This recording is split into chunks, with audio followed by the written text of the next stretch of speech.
Hi and welcome to this video series on making this grill caddy here. Now this isn't an especially difficult project to make, but we do employ some maybe advanced techniques such as cutting through dovetails by hand, or even the way that we flatten the stock prior to running it through the planer. You'll see in a minute here that we're actually going to use hand planes to do that because the boards are wider than my jointer. And I'll explain why I choose to do it that way. We're also going to make the handle and the wooden dowels with jigs, and that's it. You don't necessarily need to buy them at the store, especially if you're wanting to use species of lumber that aren't widely available. So now I'm going to take you through the process that I used to build this piece here, and I might even make plans available for free. They'll be linked below. So now, let's get into the build. All right, folks, the first thing we need to do is select our lumber. And for this project, we're going to be using walnut. There are a lot of knots, and that's actually fairly common with walnut to begin with, but there's also a lot of sapwood. You can tell that this clearly came from the outer part of the tree. So it's not going to go in any furniture, but it's absolutely perfect for this project, which we want to be a little bit, on the rustic side. An alternate to walnut is something like pine. Pine would be great for this project. What we need to do first is cut our lengths, and that is going to allow us to take the next step of flattening and honing in on final size, but we certainly don't want to try to flatten a board that's 9 feet long and 9 inches wide. So what we'll do first is grab our tape measure, measure out lengths, and cut it on the miter saw. So we're over at the miter saw, and the first thing to do is get rid of all of this punky stuff on the end. So let's do that and make our cuts. First step, dust collection. This first cut is to remove end checking and a bad section of material on the other side. You don't want that. The second cut is for the bottom piece at 24 inches, and the third cut is for the two sides at 30 inches total. This will give us plenty of material to do final sizing later on down the line. Okay, now that we've got our pieces cut to length, we're going to go ahead and flatten them. And even though this doesn't need to necessarily be milled in the traditional sense, it's not rough cut, it isn't perfect. You can see here, there's some twist in this board, okay?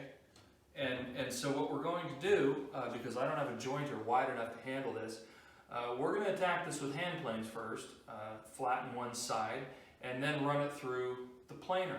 And we're going to do that on both of these boards, because this one, nothing there, there's a twist there as well. And for this project, we don't need to be dead nuts flat all through and through, over and over. Some of these parts are going to be pretty thin. They're going to be a little bit flexible and kind of pull themselves into position. But we can do better than what it is currently, and we can do so with relatively little effort. So that's what we're going to do. So before moving on, let me clarify what I mean by flatness isn't critical. This project could be built with what I would consider birdhouse construction techniques, basically butt joints and nails. And if you're picking up pine from the home center, chances are it's not going to be perfectly flat, and you may not have the tools to deal with that. And that's okay. I'm getting a little fancy with this piece, using rabbets and dovetails, and I want the stock to be flat, hence I'm going through this process. And the comment on how easy that will be, well, stay tuned, you'll see. The first thing to understand is where are the high spots? Well, when I push on these two ends, it's rocking back and forth. That tells me these two corners are high. So I'm going to flip this over, get our handy dandy pencil here, and we'll just mark these two corners. Okay, just make sure I can, yep, those are the high ones. So what we want to do is attack these corners with the hand plane, knock them down a little bit, flip over, test, flip back, rinse and repeat. Eventually, we're going to get a mostly flat board that we can run through the planer. Now, you could use a sled in your planer. A lot of people do that and like that. I personally don't. I like this method better. Number one, it keeps me a little bit in practice with hand planes. Number two, and most importantly, it would take me just as long to set up a sled and do all the hot gluing and mess with that stuff than it would just to hog this little bit of material off. So that's what we're going to do. So let's get started. First, what am I doing? Okay, so the plane that we're going to be using, some dust on here, haven't used this one in a while. This is a number 5 Stanley that I got off eBay, very cheap. It's not the prettiest plane in the world. Looks like I'm bleeding. You know, it's the middle of January, dry skin. I don't use lotion, that's what I get. Anyway, this I use sort of as a scrub plane. I put a camber on the blade, and so that's what we're going to use here to take this material off. So let's go ahead and get the vise set up. Right. So as you can see, I'm coming in here, make sure it's down, and we're going to focus on here and here.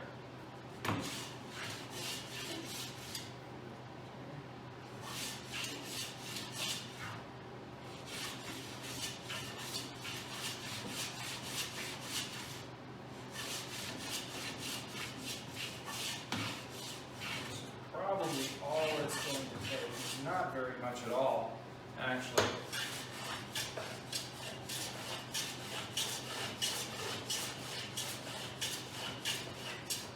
All right. So we'll check. Yeah, still pretty high. Yeah, it's pretty offensive. Although corners don't look too bad, actually. It's more in the center of the board. So that's actually more difficult to deal with. Okay. Changing strategies. We not only got a twisted board, but it's also cupped along its length and its width. So that's not the ideal situation. However, we are not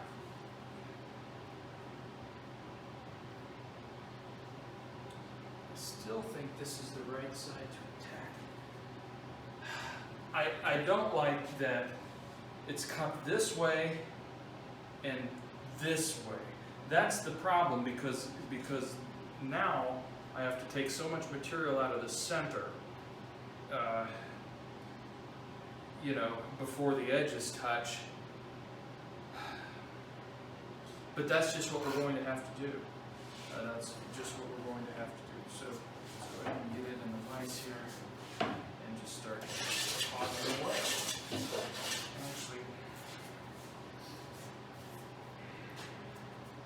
Actually what we'll do is attack it this way, just in the center. Going across the grain is definitely easier. You can take a heavier cut in a row. So what we want to do is take the majority of the material out of the center of this board. Alright, we'll go again. And by doing this, you'll take out that center hump. And you ask yourself, why am I doing it this way? Why not just do the other side where the edges, where you could just take off the edges much quicker? Well, the reason is because if you do it on the other side, then it's got this job to it, and I think it would be actually more work to handle that than then we're going to go with the grain here.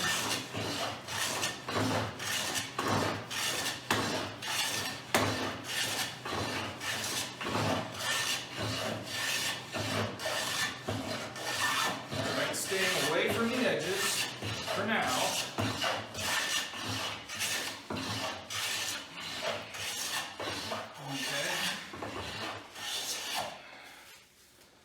Stay away from the edges for now. now, let's see what that did.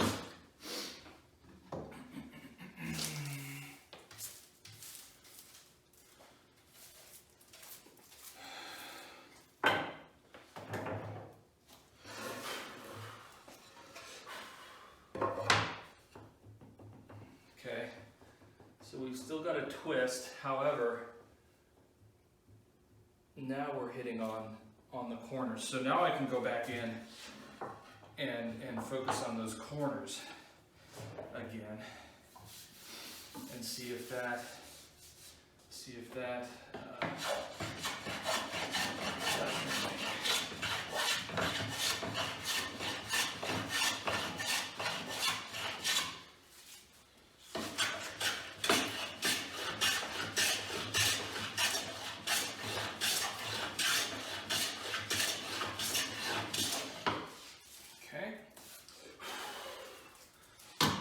isn't this fun? If we were using a sled, we'd probably already be done. No. Okay, so it's better, but we're still, okay, we're still looking where we're making contact. It's back to the center of the board again, so we're going to take some more out of the center.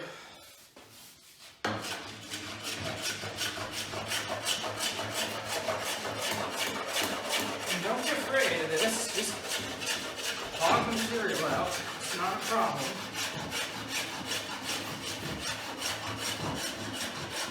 Again, this is going to be about a 1/2 inch thick material for our part, and we're sitting at 3/4 of an inch or a little more. You know, don't be shy. It's not a problem.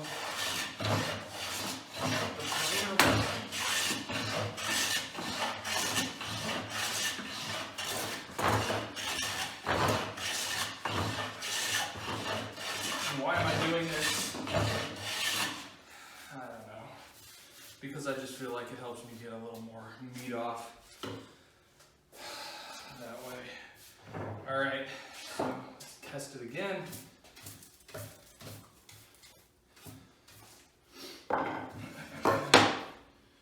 Okay, so we're good across the width. It's no movement there. Okay, we have some movement there. Still no movement there, so we are touching on this corner.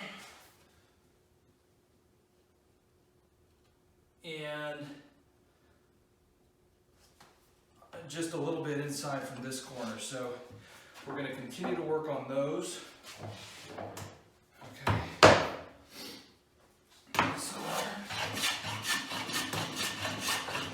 Okay, probably doesn't need much.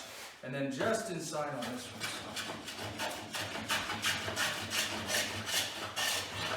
Probably right there is where our main offender is at. And it's just a matter of taking down the high spots. See? Clean off the bench, flip it over. Okay. Getting closer. We're good across there. Now, and we're good across the length. So that's why I did it this way. The other way, it's banana. So, Banana City. So, we're actually, we will take a little bit off each end just to flatten it out, but that's not going to be a big deal. We just need to get a little more off the corners. We're going to be set. Okay. And so,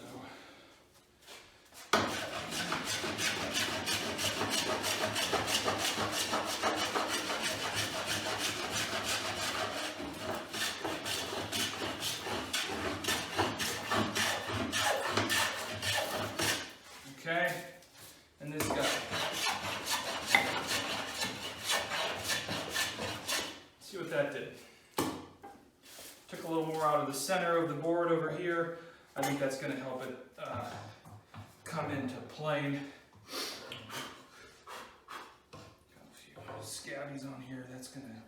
That can cause it to sit up off the bench and throw our readings off.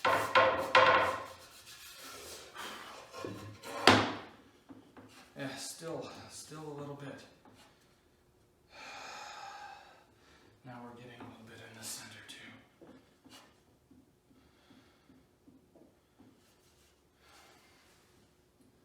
And this is really just a trial and error process. And you might tend to get frustrated along the way where it doesn't feel like you're making progress, or you went too far, or another area starts moving around. Just keep at it. It'll eventually come into flat. It is a time-intensive process. You get a little bit of exercise, but it's worth it to get the flat board. And you know, really, how often are you working with boards that are 9-10 inches wide? Probably not that often. So this doesn't happen all that often, but when it does, it gives you an opportunity to hone your skills. So, takes them out of the center of the board. I'm afraid that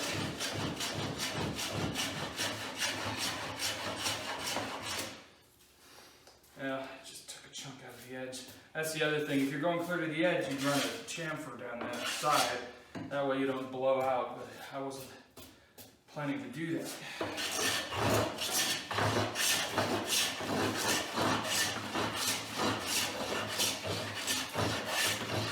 And then for good measure, let's just get a little bit more off this side. There we go. Okay, see what that did. If anything else, you'll generate a lot of shavings and get to sweep your floor. It's always fun. Okay, so what we've got now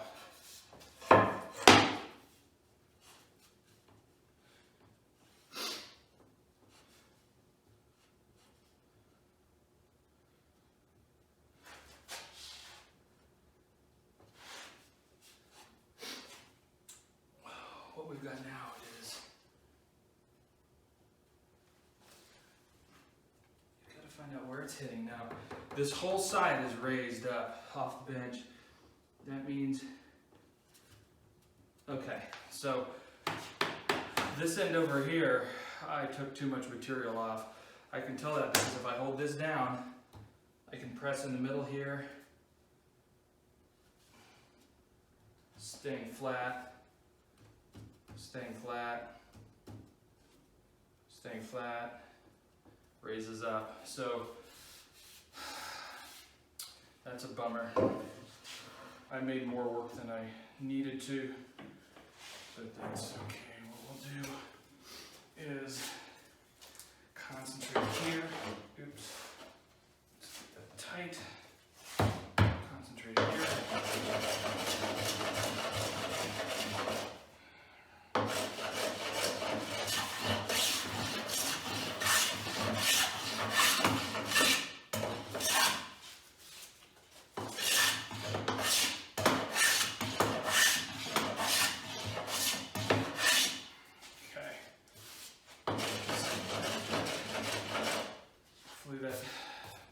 Down a little bit. Try it again.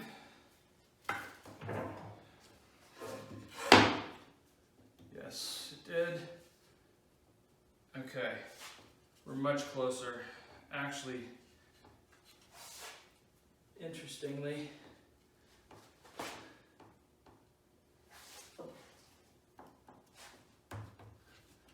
that's going to be okay. Huh.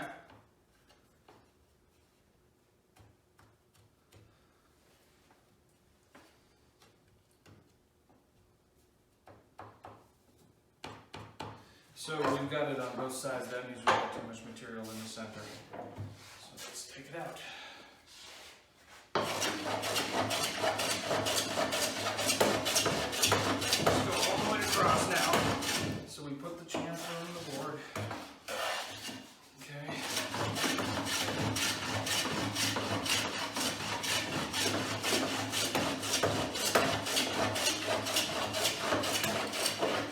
Now, that should go a long way to getting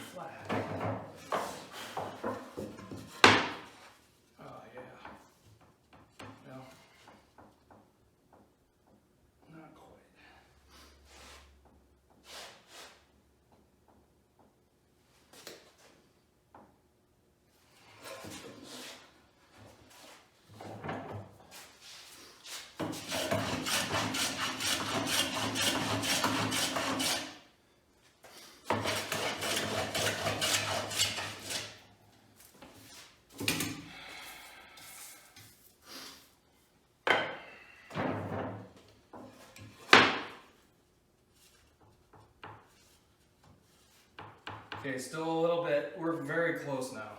We are very, very close. There's just a little, and you know what? It's actually I'm going to call this good. It's pretty rock solid, except for just a hair, ever so slight hair when we're on that edge. But as soon as we get to right here, pretty rock solid. Yeah, this is a very flat board at this point. It's absolutely fine for running through the planer, especially for the purposes that we're going to be using it for here. The twist is gone.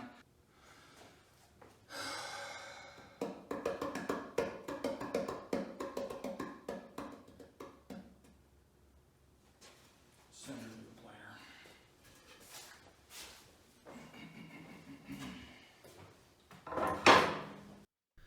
Alright, let's debrief. So why would you need to flatten one side of the board like that?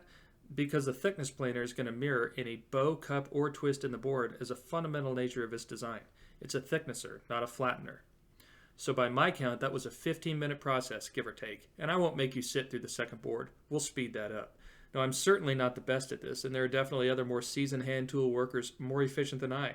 The purpose of this method was to demonstrate an alternative to flattening the face of the board if a joiner is too small for the width.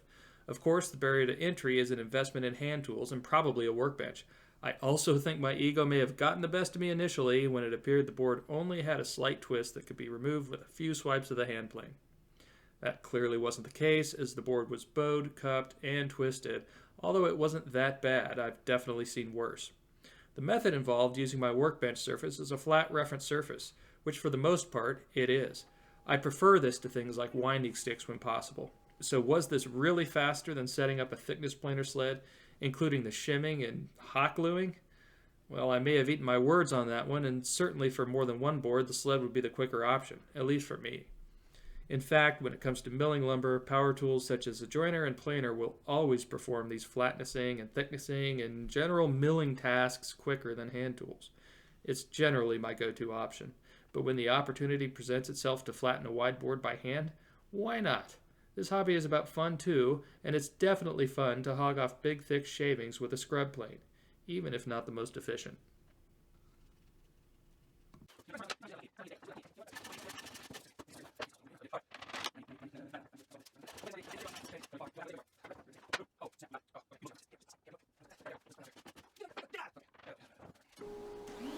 Alright, now that we've got one side flattened, we're going to go ahead and run them through the planer. Yes, it's loud. And what this will do is bring the other side into parallel with the flat side. And we're not going to run it down a whole lot, just enough to get that side flat. And then we'll flip them over to get rid of the scallops. During this process, the shorter pieces had a tendency to develop a decent amount of snipe, more than what I'm used to. Partially it could be because my blades are getting pretty dull, but I also think the shortness of the board had something to do with it as well. So in the next step, we'll go back over to the bench and take off that snipe.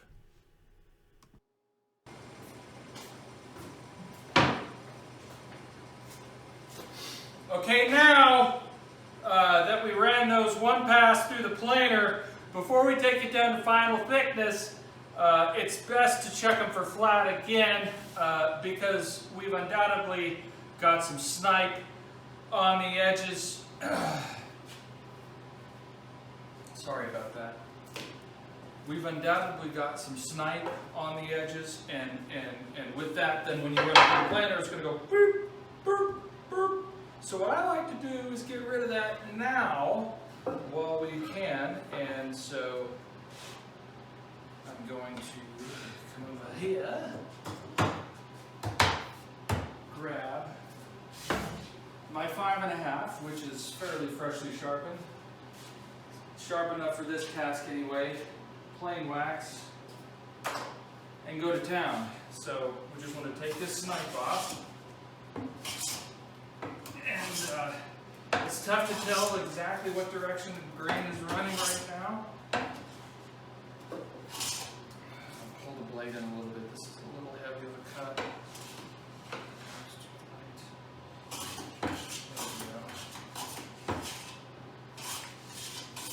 feels like this is the right direction. If not, just turn the board around if you're getting tear out. Just take, light passes with a straight blade until the snipe is going.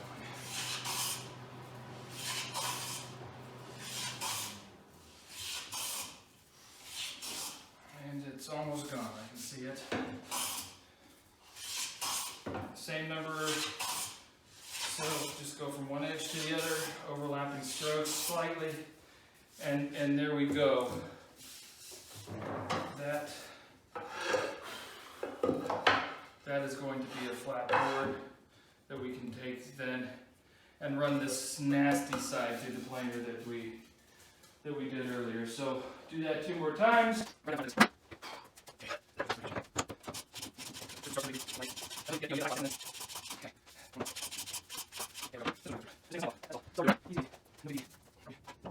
This one actually is pretty good. This one's actually good. I don't see any snipe on this board. So this is a longer board. That's why we don't really have too much snipe on it to speak of. Let's just test it here really quickly. Yeah, that's flat. So we don't have to do anything to this one. It's because I cut that in half and then run the shorter pieces through the way the roller's headed. It just cocks one side up. I could have left it long, then I wouldn't have had to do that step. But no big deal. Run these through the planer to final thickness. Okay. Is this entertaining yet? I doubt it. This is probably like not entertaining. This is the opposite of entertaining. Entertaining is Las Vegas in the summer. So I think we'll go ahead and wrap up part 1 here at the planer. We're going to get rid of these scallop surfaces, get them down to near final thickness of 1/2 of an inch, and yeah, kind of finish things up. You can see the planer moving around a little. That means I didn't lock the mobile base, which is my bad. So in part 2, we're going to get the lateral side pieces cut out. We're going to start laying out some of the joinery. We've got a rabbet to cut, and it's not a through rabbet, so you'll see how that works, and hopefully we'll get into actually cutting some dovetails. So I hope you enjoyed this video, and I'm running out of things to say. But I need to keep talking while this activity takes place, otherwise it'd just be dead air. And that would not be a good thing. Oh right, so if you actually made it to the end of this video, please like the video, hit the thumbs up below, and even subscribe if you want to. Thanks.